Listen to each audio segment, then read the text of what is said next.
Yeah, I just wanna be the greatest. E aí pessoal, como é que vocês estão? Tá todo mundo bem? No vídeo de hoje eu vou testar aqui para vocês mais um processador da X99. Dessa vez eu vou testar o Zen E5 1650V4. Será que esse processador aqui é um monstrinho em jogos? Esse aqui é um CPU que ele tem um boost ali até alto. Eu vou até mostrar aqui para vocês. Olha, ele chega até 4 GHz no seu boost, mas geralmente em jogos ele fica 3.8. Ele é um CPU que tem 6 núcleos, 12 threads, tem um cache de 20 MB e um TDP de 140 watts. Lembrando que esse TDP aqui, vocês podem ter certeza que esse processador não vai atingir isso daqui. Nos meus testes que eu fiz aqui, ele fica em média 50 watts de consumo. Eu vou comparar aqui para vocês esse 1650V4 que custa 120 conto contra o 2667V4, que é o queridinho da galera, que é um CPU de 8 núcleos, 16 threads, tem um boost de 3.6 GHz, tem um cache de 20 MB e tem um TDP de 135 watts. Será que o 1650V4 vai ser melhor? E também já adianto para vocês que esse processador aqui, o 1650 e o 2667, você pode utilizar em qualquer placa-mãe. Até essas mais simples aqui, ó, como a X99H, que é uma placa-mãe que suporta até o 2690V4.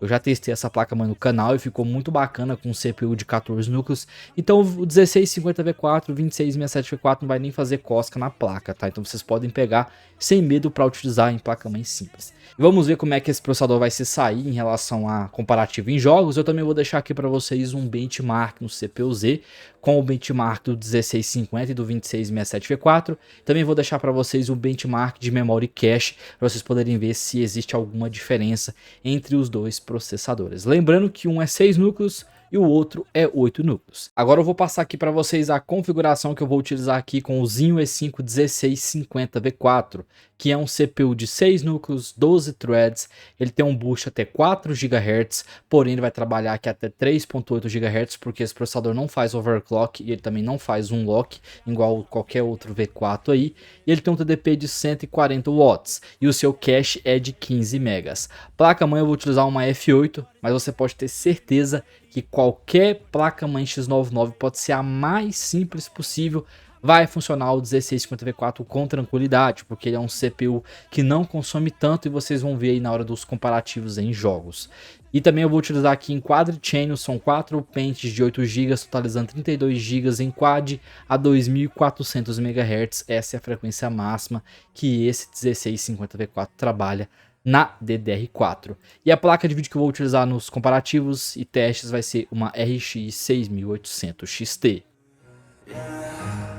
I will be known, I won't let go, I will not stop, I will be great.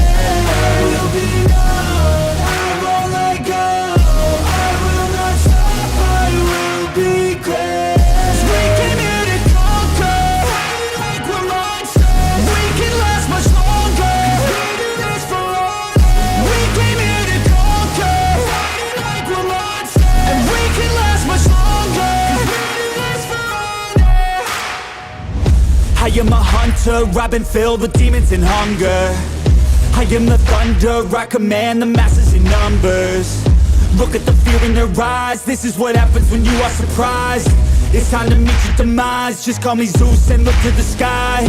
Everything's amplified, no they cannot deny, I will be rectified. If you dissect me, find scar tissue left behind, injuries that define me to my core. They'll hear me roar like never before, the pain I absorbed, it's feeding my core, I'm hard to ignore. Agora vamos começar os testes em jogos, pessoal. O primeiro jogo que eu vou testar aqui para vocês vai ser o COD Warzone 2.0. Esse aqui eu vou testar para vocês em Full HD, com o preset aqui no baixo, e o seu campo de visão está em 120. Nesse jogo aqui, o 1650V4 ficou 3 FPS atrás do 2667V4, enquanto que o 1650 fez 83 FPS, o 2667V4 fez 86 FPS.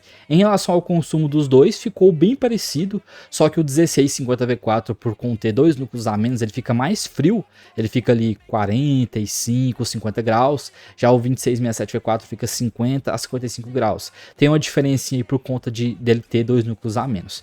Desempenho aqui ficou bem parecido mesmo no COD Warzone, mas o 2667V4 acabou levando aqui uma vantagem de 3 FPS. E o próximo jogo que eu vou testar aqui para vocês vai ser o CS2. Vou testar aqui para vocês em Full HD com o preset no baixo. Nesse aqui a gente consegue perceber uma diferença aqui bem grande em relação aos dois processadores. O 1650V4, infelizmente, ele fez aqui um desempenho de 172 FPS no CS2, apesar que é um desempenho muito bom. Só que o 2667V4 fez aqui uma média de 222 FPS, então já é uma diferença um pouquinho maior aqui. Isso deve ser por conta do cache do 2667V4, que é 25 megas, né? Ele tem 10 megas a mais de cache, e isso faz toda a diferença na hora que você for utilizar para jogos atualmente, tá?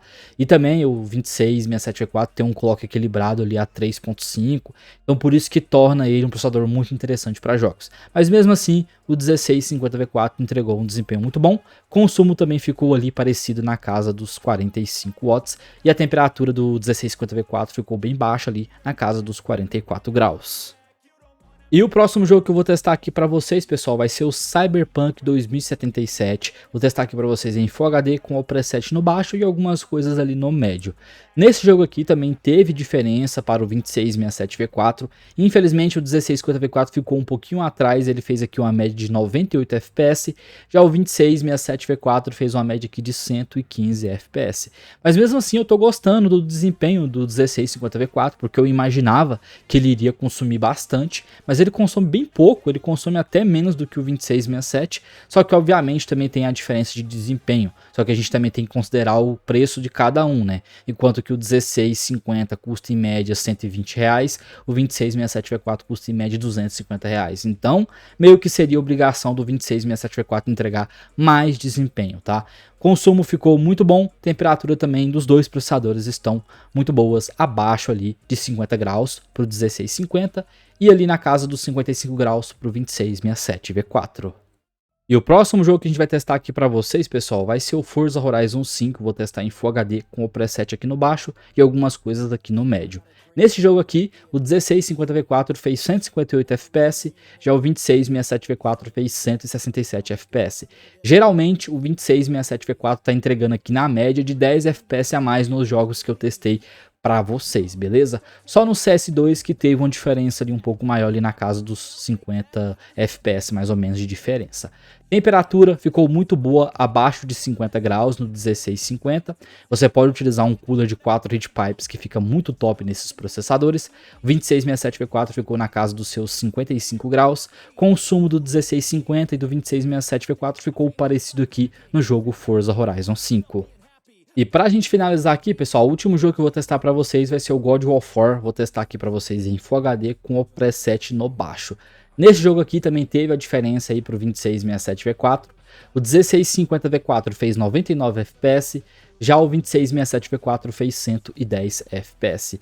Em relação aqui ao consumo dos dois, ficou parecido também no God of War, ali na casa dos 54 watts mais ou menos. Temperatura, novamente, o 1650V4 ficou abaixo dos seus 50 graus, já o 2667V4 ficou ali na casa dos seus 50 a 55 graus. Igual eu falei para vocês, pessoal, novamente, o 2667V4 ele tem dois núcleos a mais, ele fica bem estável, tem um clock muito bom a 3.5 e também tem a vantagem dele ter um cache maior de 25 megas contra o cache de 15 megas do 1650V4. E esse aí foram os testes do Zinho E5 1650V4 versus o 2667V4. Igual vocês viram aí no vídeo, pessoal. Infelizmente o 1650V4 ele não é a nível do 2667V4, mas eu falo para vocês que ele tem um desempenho ali de um 2640V3 com um lock, ou de um 2680V4, por exemplo. Eles ficam bem equiparáveis ali em questão em jogos, ok? A vantagem desse processador é que ele tem um clock bem interessante, então em jogos mais antigos que se beneficia de clock, vai se sair muito bem nesse processador aqui. E a vantagem é que ele custa R$120, dá para você utilizar em qualquer placa-mãe, como por exemplo a X99H, que é uma placa-mãe que eu testei no canal, ela vai suportar ele de boa. Então ele é um CPU bem interessante para essa finalidade. Ele custa que a metade do preço basicamente do 2667V4. O 2667V4 entrega 10 FPS a mais, porém ele custa o dobro, e isso que acaba quebrando o custo-benefício do 2667V4.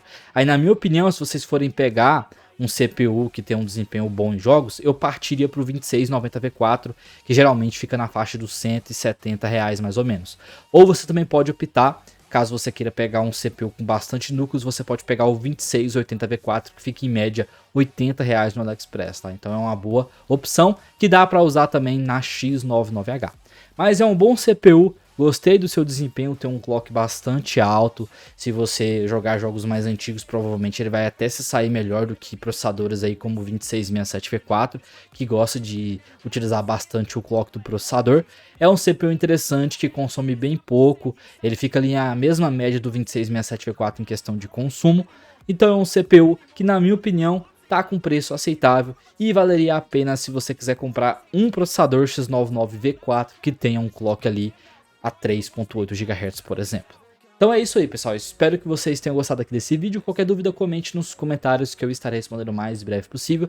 Se você quiser comprar alguma dessas peças aqui, vou deixar para vocês o link na descrição. Também vou deixar para vocês aqui memória DDR4 que funciona na X99H e em qualquer outra X99. Tem aqui o kit com 2 pentes de 8 GB de 3.200 com dissipador branco por R$130 no AliExpress. Então se você quiser comprar memória DDR4 convencional para X99, vou deixar para vocês essa Kizler na descrição.